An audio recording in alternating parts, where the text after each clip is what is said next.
மாண்புமிகு பேரவைத் தலைவர் அவர்களே, ஆகஸ்ட் 13, 2026 வெற்றி தமிழ்நாடு மாநாட்டில் ஒரு எம்ஓயு சைன் ஆச்சு. சுஸ்லான் என்ற நிறுவனம், அதே நிறுவனம் ஆந்திராவில் கிரவுண்ட் பிரேக்கிங் பண்ணாங்க ரீசெண்டாக.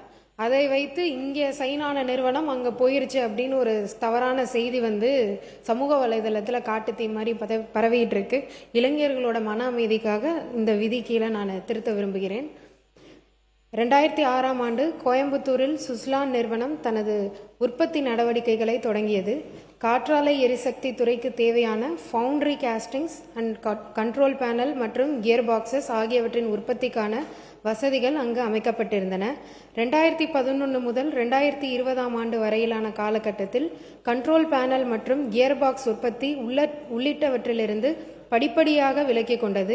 அதே வேளையில் தனது துணை நிறுவனமான SE ஃபோர்ஜ் நிறுவனம் மூலம் ஃபவுண்டரி உற்பத்தி நடவடிக்கையை கோவையில் தொடர்ந்து மேற்கொண்டு வருகிறது.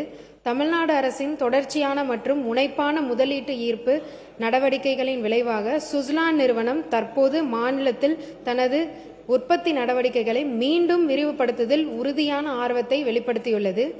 2026 ஆகஸ்ட் 13 அன்று சென்னையில் மாண்புமிகு தமிழ்நாடு முதலமைச்சர் அவர்களின் முன்னிலையில் கையெழுத்திடப்பட்ட புரிந்துணர்வு ஒப்பந்தத்தின் கீழ் சுமார் 500 கோடி முதலீடு மற்றும் 500 நபர்களுக்கான வேலை வாய்ப்புகளை உருவாக்க சுஸ்லான் நிறுவனம் உறுதியளித்துள்ளது. மேற்படி முன்மொழியப்பட்ட விரிவாக்க திட்டங்களில் கோயம்புத்தூரில் காற்றாலை எரிசக்தி துறைக்கான கண்ட்ரோல் பேனல் உற்பத்தி ஆலை அமைத்தல் மற்றும் தூத்துக்குடியில் உள்நாட்டு மற்றும் ஏற்றுமதி சந்தைகளை இலக்காக கொண்டு வின் பிளேடு உற்பத்தி மேற்கொள்ளுதல் ஆகியவையும் அடங்கும். ஆந்திர பிரதேசத்தின் அனந்தபூர் மாவட்டத்தில் சுஸ்லான் நிறுவனம் மேற்கொள்ள உள்ளதாக சமீபத்தில் தெரிவிக்கப்பட்டுள்ள சுமார் 10,500 கோடி முதலீடு காற்றாலை மின் உற்பத்தி திட்டங்களுடன் தொடர்புடையதாகும். இதில் சமீபத்திய solar energy corporation India limited ஒப்பந்தங்கள் மூலம் டாடா பவர் மற்றும் இதர முக்கிய மின் உற்பத்தி நிறுவனங்களுக்கு ஒதுக்கப்பட்ட காற்றாலை மின் உற்பத்தி திறனுடன் தொடர்புடைய திட்டங்களாகும். எனவே இம்முதலீட்டை தமிழ்நாடு அரசுடன் மேற்கொள்ளப்பட்டுள்ள புதிய இயந்திரபாக உற்பத்தி முதலீட்டு MOUடன் ஒப்பிடுவது பொருத்தமானதாக அமையாது. தமிழ்நாட்டிலும் இதுபோன்ற காற்றாலை மின் உற்பத்தி திட்டங்கள் கரூர் மாவட்டத்திலும் ஏற்கனவே செயல்படுத்தப்பட்டு வருகின்றன. SECI ஒப்பந்தங்களின் மூலம் டாடா பவர் மற்றும் JSPL பெற்ற திட்டங்களை சுஸ்லான் நிறுவனம் தமிழ்நாட்டில் செயல்படுத்தி வருகிறது. எனவே தமிழ்நாடு வெறும் காற்றாலை மின் உற்பத்தி திட்டங்களுக்கான இடமாக மட்டுமல்லாமல் காற்றாலை பாகங்கள் உற்பத்தி மூலம் எரிசக்தி மதிப்பு சங்கிலியின் முக்கிய உற்பத்தி தளமாக மீண்டும் உருவெடுத்து வருகிறது. ஆந்திராவின் அமைச்சர் திரு நாரா லோகேஷ் அவர்களால் திறந்து வைக்கப்பட்டுள்ள 2 பிளேடு உற்பத்தி வரிசைகளும் அனந்தபூரில் சுஸ்லான் நிறுவனம் ஏற்கனவே மேற்கொண்ட பிளேடு உற்பத்தி முதலீட்டின் ஒரு பகுதியாகும். அவை தற்போது தெரிவிக்கப்பட்டுள்ள 10,500 கோடி திட்டத்தின் கீழ் புதிதாக மேற்கொள்ளப்படும் கூடுதல் உற்பத்தி முதலீடல்ல. தமிழ்நாடு அரசின் தற்போதைய அரசின் முனைப்பான முதலீட்டு ஈர்ப்பு நடவடிக்கைகளின் விளைவாக சுஸ்லான் நிறுவனம் தமிழ்நாட்டில் தனது உற்பத்தி தடத்தை மீண்டும் வலுப்படுத்தி விரிவுபடுத்துகிறது. இதன் மூலம் புதிதாக 500 கோடி முதலீடும் 500 வேலை வாய்ப்புகளும் உருவாக்கப்பட்டுள்ளன.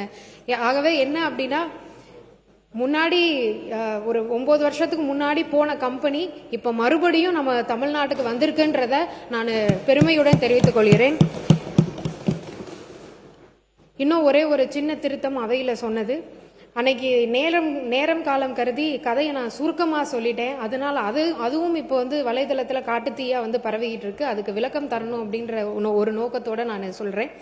மதுரை மாவட்டத்தில் இயங்கும் டான் ஃபவுண்டேஷன் என்ற சுய உதவி குழுவின் அமைப்பில் ஒரு ஆக்டிவ் மெம்பர் தான் இந்த சின்னப்பிள்ளை அவர்கள். அப்பன் திருப்பதி பகுதியில் வைகை வட்டார களஞ்சியம் சுய உதவி குழு மூலம் பெண்களின் வாழ்வாதாரத்தை உயர்த்த சிறப்பாக பணியாற்றி வந்தார். கிராம பெண்களிடையே ஒரு சேமிப்பு பிரிவை தொடங்க முயற்சிகள் மேற்கொண்டனர். பெண்களை மேம்படுத்துவதன் மூலம் வறுமை மற்றும் கடன் குறைகளை குறைக்க பல பங்களிப்புகளை செய்துள்ளார். அவரது சேவையை பாராட்டி பத்மஸ்ரீ விருதை 2019 பெற்றார். ஆனால் அவரின் செயல்களுக்காக மட்டுமே அவருக்கு 2001 ஆண்டில் ஸ்திரீ சக்தி புரஸ்கார் விருதை பெற்ற 5 பெண்களில் சின்னப்பிள்ளை அவர்களும் ஒருவர். அந்த விருது வழங்கும் விழாவில் தான் அவரின் மகத்தான செயலை பாராட்டி அவரின் பாதங்களில் ஆசி பெற்றார் முன்னாள் பிரதமர் மறைந்த வாஜ்பாய் அவர்கள். அதுவும் அவரின் செயலுக்கான அங்கீகாரம்தான். அதே சமயம் மதுரையில் இயங்கும் நிறுவனமான ஹைடெக் அராய் என்ற ஆட்டோமொபைல் உதிரிபாக நிறுவனத்திற்கு இதே சுய உதவி குழுக்கள் மூலம் ஓரிங் எனும் சிறிய ரப்பரால் செய்யப்பட்ட காற்று மற்றும் திரவம் வெளியேறாமல் இருக்க பயன்படுத்தப்படும் ஒரு கேஸ்கெட்டை ஜாப் ஒர்க் அடிப்படையில் இந்த சுய உதவி குழுக்கள் மூலம் செய்து தரவும் உந்துதலாக இருந்தார். இன்றளவும் மதுரை வட்டார பகுதியில் சுமார் 200 பெண்களுக்கு வேலைவாய்ப்பு வழங்கப்பட்டு வருகிறது என்பதை இந்த பேரவையின் வாயிலாக தெரிவித்துக் கொள்கிறேன்.